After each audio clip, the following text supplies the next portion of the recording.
عورت کی ٹانگیں اٹھا کر ہم بستری کرنے کے بے شمار فوائد ہیں۔ نمبر 1، عورت کی ٹانگیں اٹھا کر ہم بستری کرنے سے عورت کو تکلیف نہیں ہوتی۔ نمبر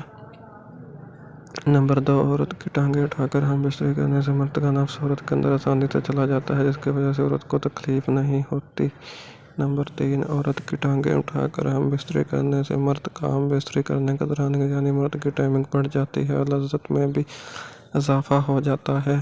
نمبر 4، اس طریقے سے ہم بستری کرنے سے مرد اور عورت دونوں اکٹھے فارغ ہو جاتے ہیں۔ نمبر 5، آخری اور سب سے بڑا فائدہ اس طریقے سے ہم بستری کرنے کا ہوتا ہے وہ یہ ہے کہ اس طریقے سے حمل بہت جلد ٹھہر جاتا ہے۔ بہت شکریہ میری ویڈیو دیکھنے کے لیے۔ مزید ایسی اچھی ویڈیو دیکھنے کے لیے چینل کو لائک، شیئر اور سبسکرائب ضرور کریں۔